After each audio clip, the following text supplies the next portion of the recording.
আসসালামু আলাইকুম। কিভাবে একটি রিয়্যাক্ট প্লাস ভিটের প্রজেক্ট তৈরি করা যায় সেটাই পর্যায়ক্রমিকভাবে আপনাদের সাথে শেয়ার করছি। আমরা প্রথমেই একটি নতুন ফোল্ডার খুলে নিব। ফোল্ডারটার নাম আমরা আমাদের প্রজেক্টের নাম অনুসারে দিব। আমি এখানে রিয়েল এস্টেট একটা প্রজেক্টে কাজ করতেছি, সেই নামটা দিচ্ছি আর কি। এটা আপনারা আপনাদের প্রয়োজন মতো যে কোনো নামই আপনারা দিবেন আর কি। যেমন পোর্টফোলিও ওয়েবসাইট থেকে শুরু করে যে কোনো কিছু আপনারা দিতে পারেন। ফোল্ডারটা জাস্ট একটা ব্ল্যাঙ্ক ফোল্ডার ক্রিয়েট করার পরে ভিএস কোডে ফিরে আসব, ওপেন ফোল্ডার অপশনে যাব।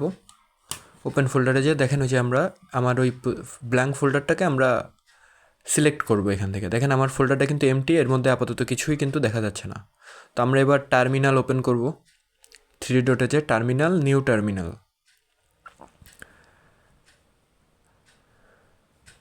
টার্মিনালে যে আমরা কমেন্ট দিব npm create vit @latest।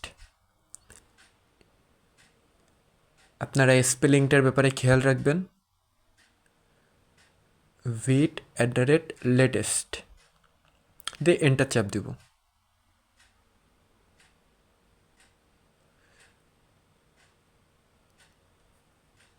Enter চাপ দিলে যে আসছে এখানে হচ্ছে প্রজেক্ট নেম দিতে বলছে। আপনারা আলাদা কোনো প্রজেক্ট নেমও দিতে পারেন, আবার একটা ডটও ব্যবহার করতে পারেন। আমি এখানে ডট ব্যবহার করতেছি। এটা করলে আর একই প্রজেক্ট নেম, রিয়েল এস্টেটই প্রজেক্ট নেম হিসেবে ব্যবহৃত হবে আর কি। তো এবার আমি ফ্রেমওয়ার্ক সিলেক্ট করব। দেখেন ফ্রেমওয়ার্ক ভ্যানিলা আছে। রিয়্যাক্টে এসে আমরা এই যে অ্যারো কি দিয়ে রিয়্যাক্ট, তারপর হচ্ছে জাভা স্ক্রিপ্ট ল্যাঙ্গুয়েজ হিসেবে জাভা স্ক্রিপ্ট সিলেক্ট করব। তারপর দেখেন আসছে নাও run npm install and npm run Dave. তাহলে প্রথমে আমরা npm ইনস্টলটা দিয়ে দিব। npm যখন ইনস্টল দেবো আমাদের কিছুটা সময় লাগবে। অলমোস্ট 7,500 ফাইল ক্রিয়েট হয় এক একটা প্রজেক্ট, এক একটা ভিট প্রজেক্টে আর কি। তো এটার জন্য একটু সময় লাগবে। এটা আপনাদের ওয়াইফাইয়ের স্পিড এবং পিসির পারফরমেন্সের উপর ডিপেন্ড করবে।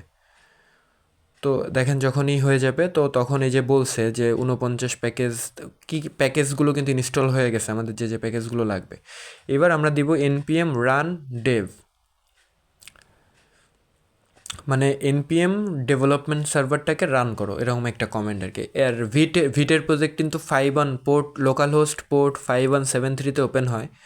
তো আমরা এটাকে কন্ট্রোল ক্লিক করে ওপেন করতে পারি, অথবা এখানে এসেও আমরা ব্রাউজারে এসে সরাসরি লোকাল হোস্ট অ্যাড্রেসটা কপি করে নিয়ে এসে এখানে সার্চ দিব। লোকাল হোস্ট 5173 পোর্টে কিন্তু আমাদের প্রজেক্টটা চলবে। ওই যে উপরে কিন্তু আসছে ভিট প্লাস রিয়্যাক্ট। এই যে ভিট প্লাস রিয়্যাক্ট একটা ওয়েবসাইটের বেসিক যে মানে স্ট্রাকচার, সেটা কিন্তু এই যে তৈরি হয়ে গেছে। তো এবার আমরা ভিএস কোডে ফেরত আসবো। আমাদের কিছু ফাইল ফোল্ডারের কিছু কাজ আছে, ফোল্ডার স্ট্রাকচার ক্রিয়েট করা। তারপর দেখেন এই যে পাবলিকের মধ্যে আমাদের ছবি সোর্স, আমার এই সোর্সের মধ্যেই কিন্তু আমাদের সকল কাজগুলো করতে হয়। এর মধ্যে app.jsx আছে, আমরা app.jsx এর সব অংশটি আমরা ডিলিট করে দেবো। আমরা আমাদের মতো কিন্তু লিখবো আর কি। দেখেন আমরা প্রথমেই app.jsx সবটাই ডিলিট করে দিলাম। তারপরে app.cssটা আমরা টোটালি ডিলিট করে দিব ফাইলটাকে। আর index.css যেটা আছে এটা আমরা আবার ক্লিয়ার করে ফেলবো। অল সিলেক্ট, কন্ট্রোল এ দিয়ে অল সিলেক্ট করে ক্লিয়ার। এবার app.jsx এর মধ্যে এসে আমরা একটি স্নিপেট লিখবো, RAFC react arrow function export component যেটাকে বলে।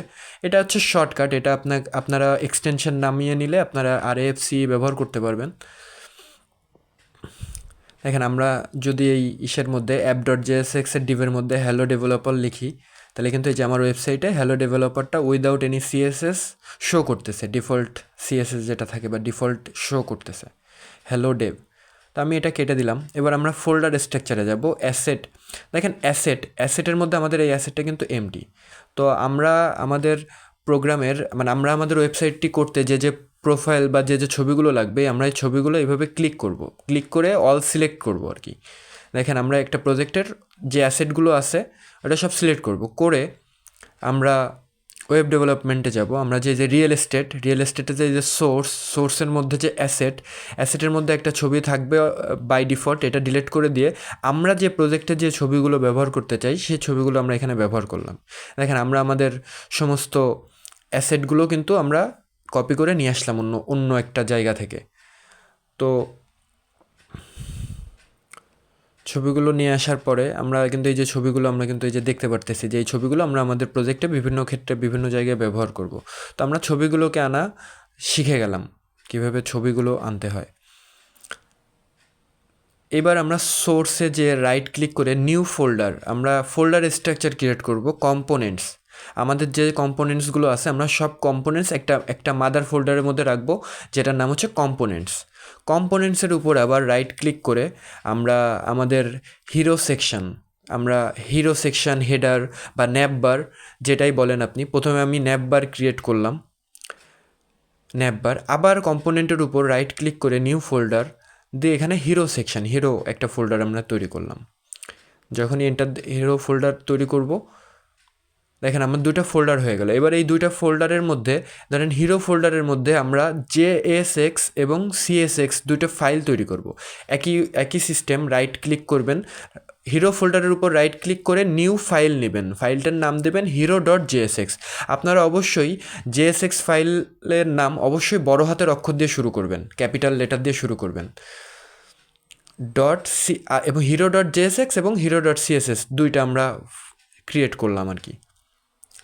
এবার hero.jsx এর মধ্যে RAFCE স্নিপেটটা আমরা ব্যবহার করব, রিয়াক্ট অ্যারো এক্সপোর্ট কম্পোনেন্ট। এবার আমরা অ্যাপের মধ্যে যে হিরো সেকশনটাকে আমরা রেন্ডার করব আর কি। হিরো আমরা ওপেনিং ট্যাগ হিরো, দেন আমাদের এই কিন্তু কম্পোনেন্টটা আসবে উপরে, অটোমেটিকলি চলে আসবে।